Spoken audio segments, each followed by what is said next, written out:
Bom, antes de mais, eu gostaria de dizer que é uma honra para mim ter esta oportunidade de dizer algumas palavras sobre o Gustavo e também um desafio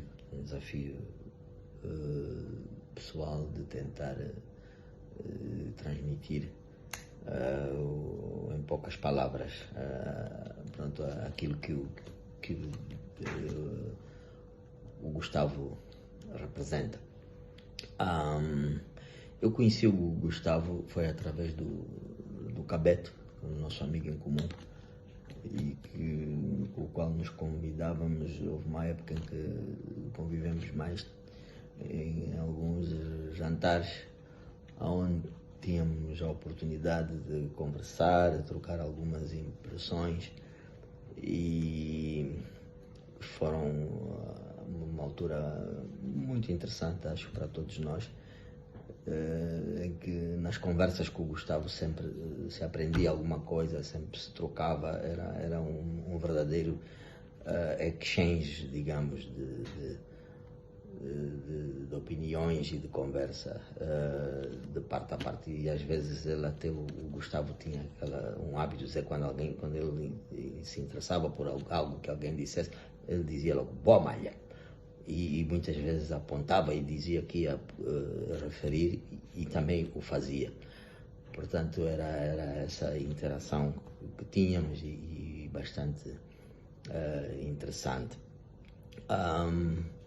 E o Gustavo também, ainda antes, né, dessa época, eu conheci-o, acompanhei-o como profissional nos seus despachos para o Expresso, na imprensa internacional, artigos bastante bem balanceados em épocas difíceis, onde ele era capaz de mostrar alguma equidistância sobre os assuntos que abordava naquela época que se passavam no país, e que tinha uma postura sempre, digamos, de um jornalismo exemplar, sem sensacionalismos e com alguma frontalidade também na abordagem dos temas que ele fazia nesses despachos. Eu penso que também isso é que o levou a manter-se durante muito tempo correspondente desses órgãos. Mas nas crónicas também o Gustavo tinha uma coisa interessante, que ele era capaz de expor os nossos problemas e os nossos defeitos.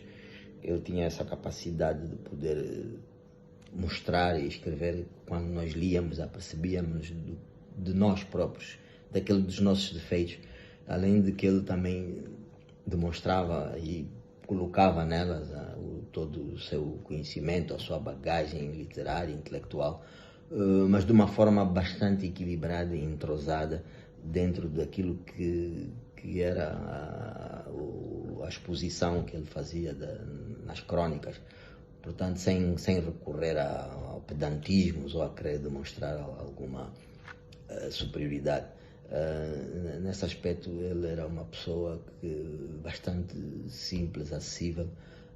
Comigo, pessoalmente, ele incentivava-me até a escrever. Por que não escreves mais? Escreve e tal. Às vezes também dizia, olha, vou tirar ali umas lasquinhas, quando trocávamos alguns textos.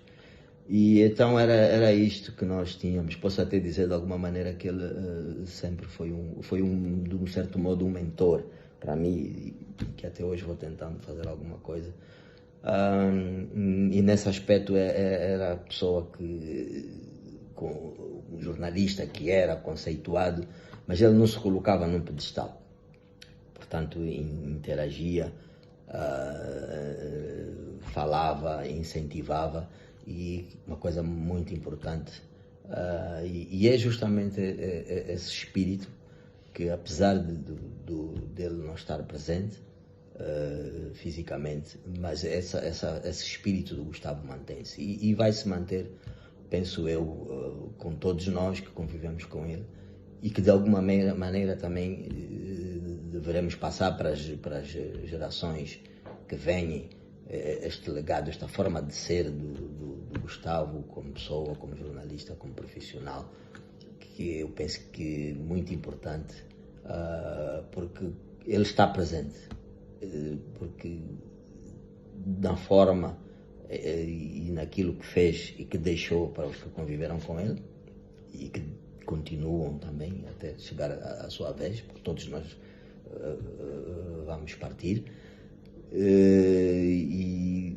que também para as gerações vindouras, a forma de estar que mais Gustavos devemos ter, para que este país venha a ser um grande país e para que sejamos de facto a nação que nós pretendemos ser e que o Gustavo também pretendia e se batia por isso, de uma forma bastante convicta. Então, amigo Gustavo, onde quer que estejas, estamos juntos. Um abraço.